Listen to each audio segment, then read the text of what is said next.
গরমে প্রাণটা অতিষ্ঠ, তারপর বাজারে পাওয়া যাচ্ছে প্রচুর আম। আর আমের সময়ে আমের আইসক্রিম খাবো না, সেটা কি হয়? চলুন বন্ধুরা, মন প্রাণ জুড়ানো ঠান্ডা ঠান্ডা পাকা আমের আইসক্রিম বানিয়ে ফেলি। আর এটা খেলে মনে হবে একদম দোকানের মতো আইসক্রিম খাচ্ছি।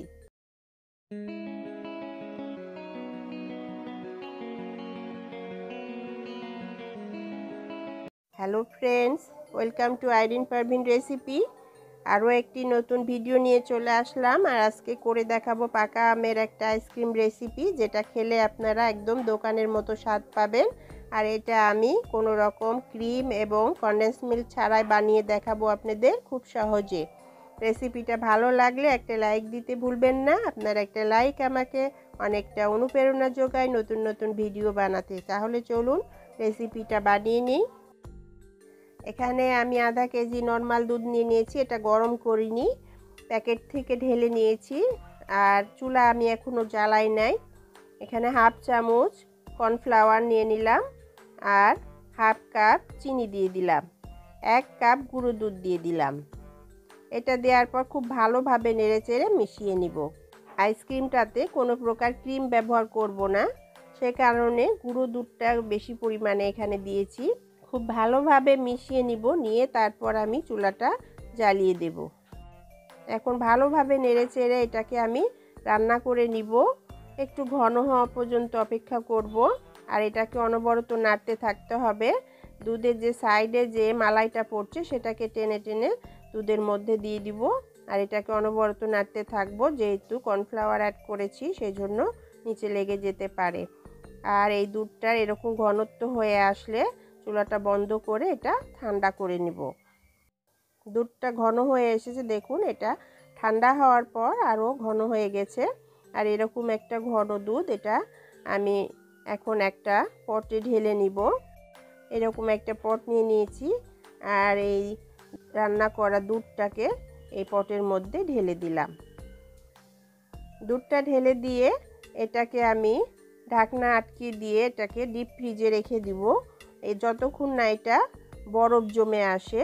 পুরোপুরি বরফ জমাবো না, হাফ হাফ বরফ জমাবো। এটার জন্য আমি এটাকে ডিপ ফ্রিজে রেখে দিব 2 ঘন্টার জন্য। এখানে আমি একটা আম কুচি করে কেটে নিয়েছি, আর এই আমের কুচিগুলো একটা ব্লেন্ডারের জারে দিয়ে দিলাম। এটাতে কোনো পানি দিব না, এটা আমি ব্লেন্ড করে নিব একদম মিহি করে।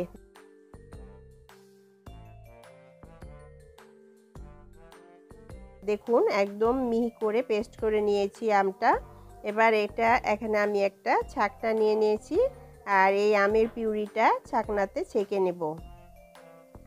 আমে কোনো আঁশ থাকলে সেটা আইসক্রিম খেতে ভালো লাগে না, সে কারণেই ছেঁকে নেব। প্রিয় বন্ধুরা, আমার এই রেসিপিটা যদি আপনার ভালো লাগে তাহলে ইউটিউব থেকে যেসব বন্ধুরা দেখছেন একটা সাবস্ক্রাইব করে দিবেন। ফেসবুক থেকে যেসব বন্ধুরা দেখছেন একটা ফলো দিয়ে দিবেন। যেসব বন্ধুরা আগে থেকে সাবস্ক্রাইব ফলো দিয়েছেন তাদেরকে অসংখ্য ধন্যবাদ। বেশি বেশি করে শেয়ার করুন ফ্রেন্ডস ফ্যামিলির সাথে। একটি কমেন্টস করে জানান রেসিপিটা আপনার কাছে কেমন লেগেছে। রেসিপিটি ভালো লাগলে একটা লাইক দিতে ভুলবেন না। ছেঁকে নেওয়া হয়ে গেছে আমের পিউরিটা। একটা ছোট বাটিতে করে নিয়ে আমি এটা ডিপ ফ্রিজে রেখে দিব সারা রাত্রির জন্য, এটা বরফ জমার জন্য। বরফ জমার পর দেখাচ্ছি এটা আমের ইটা সুন্দরভাবে বরফ জমে গেছে। আর এখানে যে দুধটা আমি ডিপ ফ্রিজে রেখেছিলাম সেটাও হাফ হাফ বরফ জমে গেছে। আর এরকমই একটা বরফ চাচ্ছিলাম, যেটা অর্ধেকটা বরফ জমবে আর অর্ধেকটা নরম থাকবে। তো এই বরফটাকে আমি আবার একটা ব্লেন্ডারের জারে নিয়ে নিলাম, নিয়ে এটাকে ব্লেন্ড করে নিব। বন্ধুরা, আপনারা যদি ইলেকট্রিক বিটার দিয়ে করতে চান তাহলেও হবে, আবার এই ব্লেন্ডার দিয়ে করলেও হবে। আর যদি আপনার কাছে এই দুটো না থাকে তাহলে হ্যান্ড হুইস্কি যে আছে সেটা দিয়েও আপনি এটাকে বিট করে নিতে পারেন।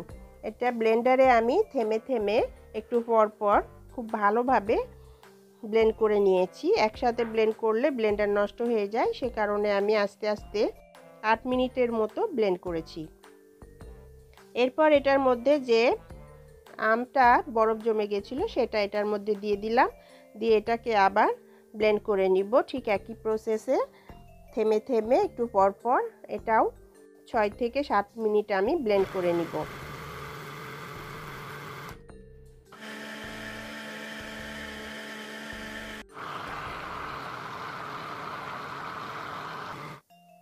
ব্লেন্ড করে নেওয়া হয়ে গেছে। এটাকে এখন আমি যে পটটা নিয়েছিলাম, যে পটে আপনি আইসক্রিমটা সেট করতে চান সেই পটে এই পিউরিটা ঢেলে দিলাম। আর এটাতে আমি একটু ঝাঁকিয়ে নিব যেন কোনো বাবল না থাকে। পর এটার ওপরে একটা র্যাপিং পেপার বা আপনি পরিষ্কার একটা পলি ব্যাগ বিছিয়ে দিয়ে তারপর ঢাকনাটা লাগিয়ে ডিপ ফ্রিজে রেখে দেন, তাহলে পারে উপরে কোনো ক্রিস্টাল বা বরফ জমবে না। যেহেতু এটা আমি ক্রিম ছাড়াই বানাচ্ছি আইসক্রিমটা, ক্রিম দিব না এবং কনডেন্স মিল্কও দিব না, তাই জন্য এভাবে রাখলে পারে কোনো বরফ জমবে না। এরপর এই বক্সটা আমি ডিপ ফ্রিজে রেখে দিব একদিনের জন্য। তারপর আপনাদেরকে আমি দেখাবো একদিনে যদি বরফ না জমে তাহলে 2 দিনও রাখা যাবে। তো আমি এখানে 2 দিন রেখেছিলাম, 2 দিন পর ফিরে আসলাম। দেখুন আইসক্রিমটা একদম সুন্দরভাবে সেট হয়ে গেছে, বরফ জমে গেছে। তো এখন আমি এই যে উপরে যে প্লাস্টিকটা দিয়েছিলাম এটা উঠিয়ে দিলাম। ঘরে থাকা উপকরণ দিয়ে খুবই সহজে এই আইসক্রিমটা আমি বানিয়েছি, একদম দোকানের মতো স্বাদে। কোনো ক্রিম ব্যবহার করিনি বা হুইপিং ক্রিম ব্যবহার করিনি এবং কনডেন্স মিল্কও ব্যবহার করিনি। মাত্র 2-3টা উপকরণ দিয়ে এই মজাদার আইসক্রিমটা আমি বানিয়েছি। আশা করি আপনাদের এই রেসিপিটা খুবই ভালো লাগবে। এবার আইসক্রিমটা আমি একটু চাকু দিয়ে কেটে দেখাচ্ছি। আপনারা চাইলে এটা চামচ দিয়ে উঠিয়ে নিয়ে বাটিতে করে সার্ভ করতে পারেন বা কেটে নিয়েও সার্ভ করতে পারেন। আমি এটাকে কেটে নিয়ে একটু সার্ভ করে দিব। দেখুন বন্ধুরা, মাশাআল্লাহ কত ইয়াম্মি হয়েছে এই আইসক্রিম রেসিপিটা। দেখতেও যেমন সুন্দর, এটা স্বাদটাও সেরকম অসাধারণ। প্রিয় বন্ধুরা, হয়ে গেল একদম দোকানের স্বাদে এবং দোকানের মতো টেস্টে পাকা আমের আইসক্রিম। আর এই রেসিপিটা আপনারা আজই বানিয়ে খেয়ে দেখুন, খুবই ভালো লাগবে। আর ভালো লাগলে কমেন্টস করে জানাবেন। সবাই ভালো থাকবেন, সুস্থ থাকবেন, আমার জন্য দোয়া করবেন। আবার দেখা হবে নতুন কোনো রেসিপির সাথে। আল্লাহ হাফেজ।